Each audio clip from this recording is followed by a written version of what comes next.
ದಾಂಡೇಲಿಯ West coast ಕಾಗದ ಕಾರ್ಖಾನೆಯಲ್ಲಿ ಸಂಪನ್ನಗೊಂಡ ಶ್ರೀ ನಾಗದೇವತಾ ಮಂದಿರದ ವಾರ್ಷಿಕ ವರ್ಧಂತಿ ಉತ್ಸವ. ದಾಂಡೇಲಿ ನಗರದ ವೆಸ್ಟ್ ಕೋಸ್ಟ್ ಕಾಗದ ಕಾರ್ಖಾನೆಯ ಆವರಣದಲ್ಲಿರುವ ಶ್ರೀ ನಾಗದೇವತಾ ದೇವಸ್ಥಾನದಲ್ಲಿ 39ನೇ ವರ್ಷದ ವಾರ್ಷಿಕ ವರ್ಧಂತಿ ಉತ್ಸವವು ಇಂದು ಬುಧವಾರ ಸಂಭ್ರಮ ಸಡಗರ ಹಾಗೂ ಅತ್ಯಂತ ಶ್ರದ್ಧಾ ಭಕ್ತಿಯಿಂದ ಸಂಪನ್ನಗೊಂಡಿತು.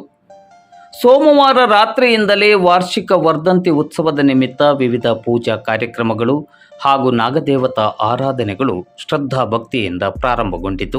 ವಾರ್ಷಿಕ ವರ್ಧಂತಿ ಉತ್ಸವದ ಕೊನೆಯ ದಿನವಾದ ಇಂದು ಬುಧವಾರ ಹೋಮ, ಹವನ, ಅಭಿಷೇಕ ನಡೆಯಿತು. ಪೂಜಾದಾರಿಗಳಾಗಿ ರೋಷನ್ ನೇತ್ರಾವಳಿ ಕುಟುಂಬ ಹಾಗೂ ಕುಲದೀಪ್ ಶರ್ಮಾ ಕುಟುಂಬದವರು ಭಾಗವಹಿಸಿದ್ದರು. ಇಂದು ಮಹಾಪೂಜೆ ಹಾಗೂ ಮಹಾಮಂಗಳಾರತಿಯಾದ ಬಳಿಕ ಮಧ್ಯಾಹ್ನ ಅನ್ನಪ್ರಸಾದ ವಿತರಣೆಯನ್ನು ಏರ್ಪಡಿಸಲಾಗಿತ್ತು. ಸುಮಾರು 2,000ಕ್ಕೂ ಮಿಕ್ಕಿ ಭಕ್ತರು ಅನ್ನಪ್ರಸಾದವನ್ನು ಸ್ವೀಕರಿಸಿದರು. ಅನ್ನಪ್ರಸಾದ ವಿತರಣೆಯು ಇಂದು ಬುಧವಾರ ಮಧ್ಯಾಹ್ನ 3:30 ಗಂಟೆಯವರೆಗೂ ಮುಂದುವರೆದಿತ್ತು.